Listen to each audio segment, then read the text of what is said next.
There are a lot of things that should not be here. Probably this Japanese Tonka too. I said last time I said 2 weeks, but it turned out to be a 3-week story because I forgot about the Privileg 590C electric deluxe. But let's start first from the manual variant of these two machines, the Privileg, the reporter. This is the Carina, which is like the manual reporter, Olympia reporter. So the body, it's a little bit smaller, a little bit narrower than the Olympia, more like the Privileg. There are a little bit of a difference between the size of the Olympia reporter and the Privileg 590C electric deluxe, but we get to that later. Now let's see the Carina. The Carina, it's a very conservative machine, like most of the Japanese typewriter industry. This one particular has a story of its. This sticker means it has been in a state institution, so it has been an office machine, which explains why this heavy discoloration from light exposure on the upper part and on the side panels of the plastic panels on the carriage. On the even the back panel behind the carriage on the back, and it's discolorated.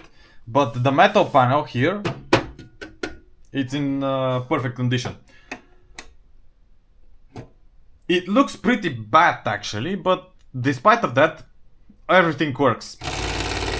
The repeat spacer, the one-step spacer, the backspace, the tabulation,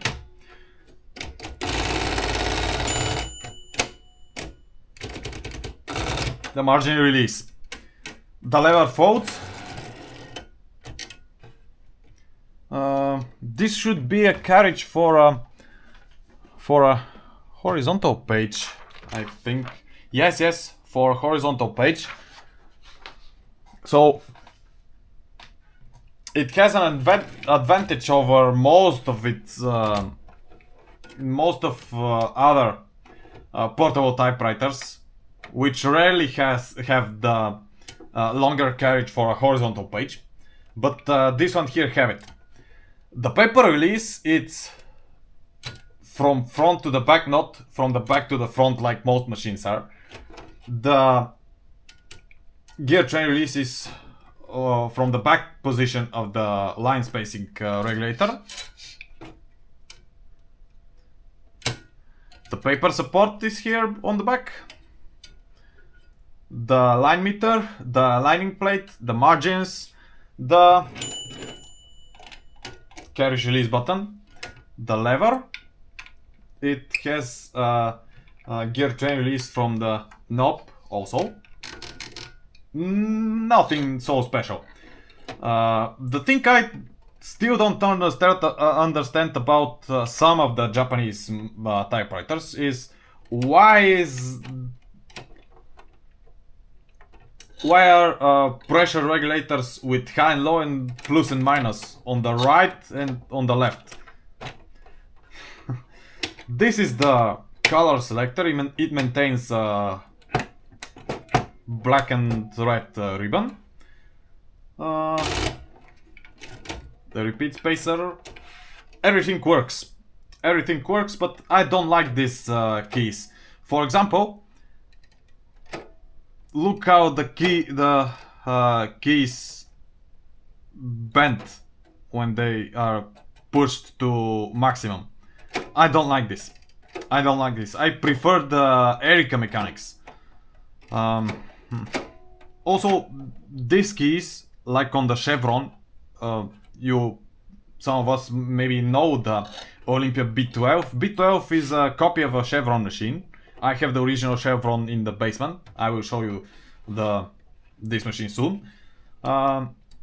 these keys are a little bit edgier for me, so it's not the most convenient machine typing on, but other than that, the Japanese reliability, it's on full display here.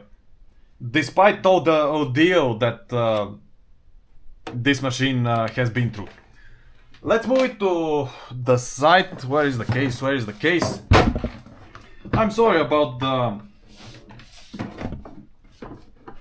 lot of things that you see which are not connected to the typewriters, but like I said, I still don't have a studio for them. Okay, it fits. It fits perfectly. So let's move on to the Privileg.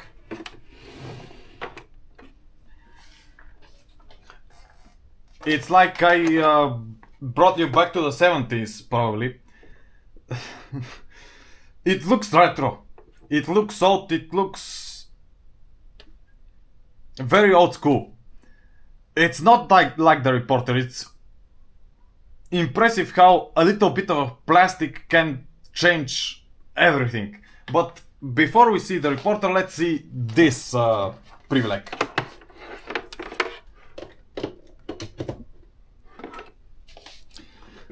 I have the original manual here on German. I don't understand anything, but other than that, it looks fully intact with all its contents. So let's turn the machine on. Very quiet. Very quiet. It works with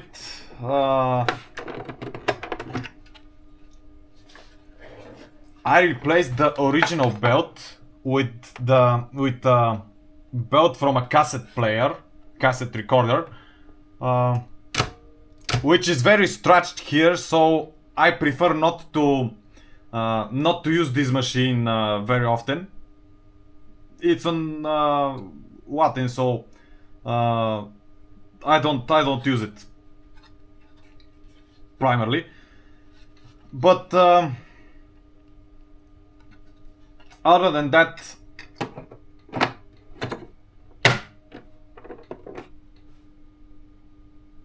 I'm really pleased to have it in my collection.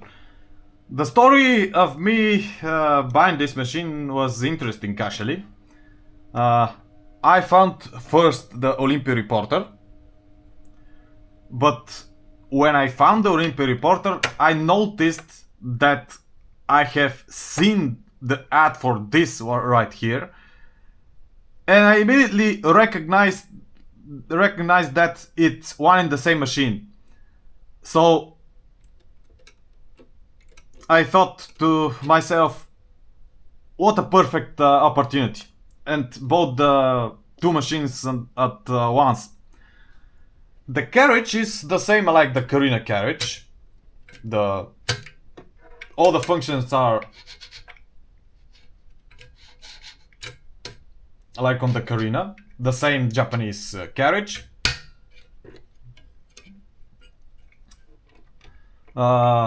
With black outlining, the black bottom, and the beige upper panels.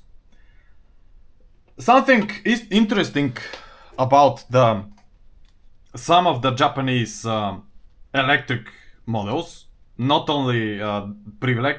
I have one brother in the basement, which is also equipped with this kind of ribbon. This kind of ribbon is a correction tape ribbon. There is a nylon core of the ribbon, a textile plate on one side, and the correction tape on the other side. The correction tape sits on the downside. So this right here, this is the color selector, this is the ribbon lifter off, this is the ribbon lifter low, and this is the ribbon lifter high, which is used for the correction tape. Also, there is a manual ribbon lifter for correction. It's written in on the key itself, correction. The Japanese keys with no circle-like shapes, like on the report deluxe, which I showed you last time. It's narrow. It's narrow. It's tiny. It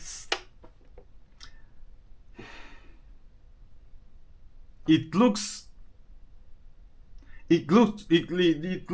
elegant in its own way.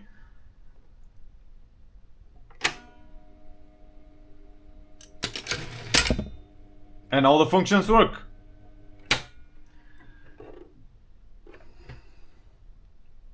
Oh, and there is a carriage lock, which is connected with the off switch, just like on the reporter. So let's move on to the reporter itself.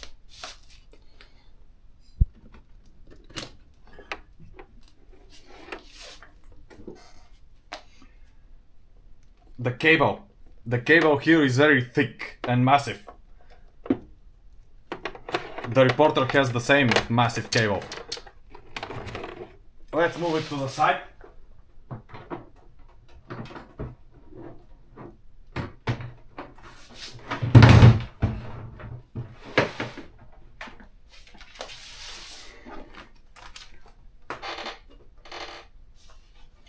And move on to the reporter. Okay. Here it is.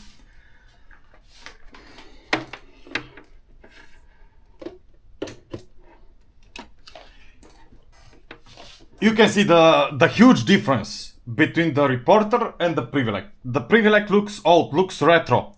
The Olympia, it's a little bit taller, a little bit wider.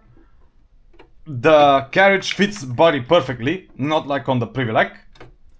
But there is one thing I don't like about this particular reporter.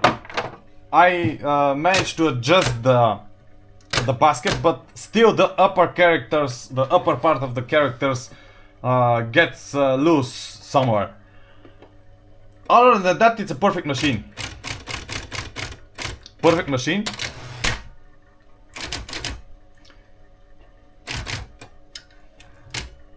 The backspace, the enter, tabulation, the margin release.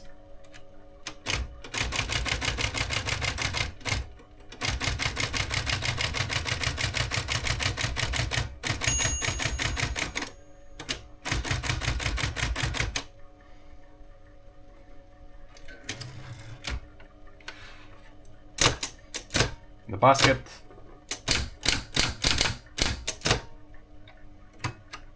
the pressure regulator, all like the Privileg, exact copy of the Privileg, but it's impressive how a little bit of a plastic changes everything.